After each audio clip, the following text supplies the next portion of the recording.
Okay, this is technique lesson 1. So the technique lessons are extremely important. You'll probably find that especially if you're working with a very young child, that you're not going to be able to get all the results right away because kids have challenges with motor skills, and so you just want to approximate and work towards what we're going here, what I'm going to show you. Um, And the very first thing that you need to know is how high to put up your bench. So I am going to sit, I'll show you exactly what you need. Um, you need to be at a height so that your forearm is parallel to the floor. I actually have to end up sitting up pretty high because I have a very long drop from my shoulder to my elbow. So ironically, taller people often have to sit up higher, which isn't what people expect. But a very small child actually might sit lower than a tall person because their arm is going to be short from the shoulder to their elbow, so the drop isn't as far. So you need, and this is an absolute must. This is non-negotiable. You need to sit at an appropriate height. Um, so this will harm your child if it will harm your child's ability to learn to play well. Um, so this is worth the time to do. And there are some easy fixes. Obviously, you can buy adjustable benches, but you don't have to. What I recommend is these play mats right here. You can get them pretty cheaply online. They're about $1 a mat, and you'll probably only need maybe 4 or 5, and they're comfortable to sit on. So I recommend putting these up since your child will probably have to go higher. And then you will need something for the feet as well. You can see I've got a riser here. It's hard to see there, but I've got like a little wooden riser. So you're going to need to put something under their feet so that they can be balanced. And filling a box full of books will work, or a stool, a kitchen stool, whatever. Anything so that their feet can be rested. Um, Again, otherwise they'll be pitching forward while they play. They won't be comfortable. They might not necessarily know how to articulate that. But imagine if you got on a bike that didn't fit you and then someone asked you to go for a 10-mile ride, and you really wouldn't want to do that. It wouldn't be comfortable. And so if you put a child and they're not comfortable reaching the keys and they're not balanced with their feet, um, they're not going to feel good and they're not going to want to stay there. So please take the time to do this. It is so incredibly important. If you have any questions about your setup, just send me a picture of your child sitting at the piano and I'll give you some pointers or a thumbs up or whatever. So once you have the height fixed, what you want to do is cue them to make what's called a hand-shaped hand.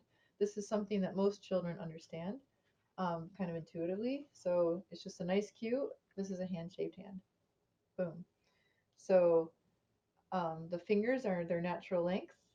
They aren't crinkled and they aren't over straightened.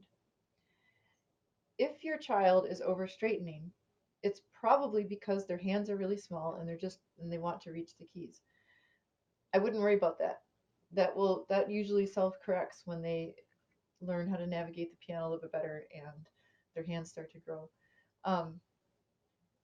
So flat finger is not actually a cause for concern at this point.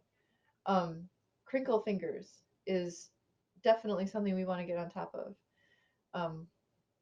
So a hand-shaped hand will just ask for those natural fingers, and the wrist will be level, the elbow will be level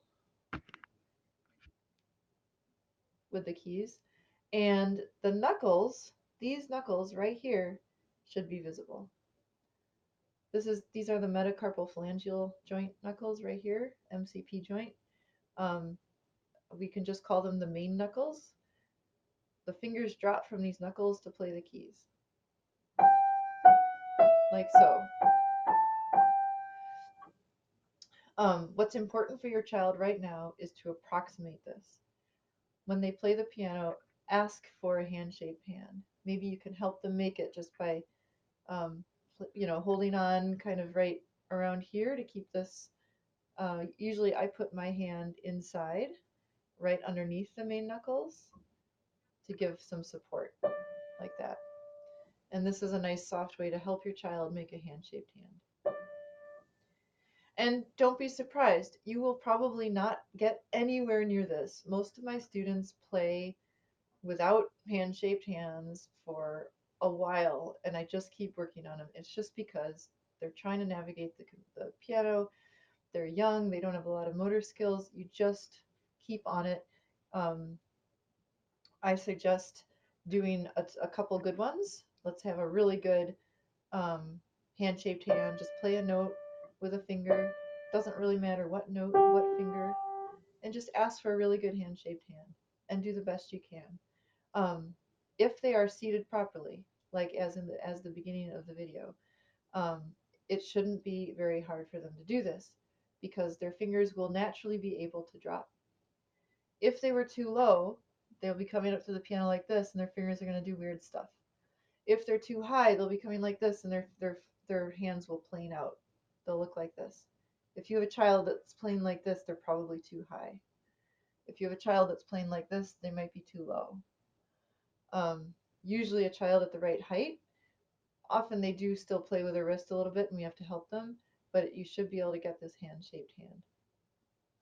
Um, and again, if you have any questions about it, just take a video of your kid and send it to me and I will troubleshoot it for you. I'm happy to do that. Um, so hopefully this was helpful, and that's your first technique thing. And this is pretty much what we're going to go on for a while.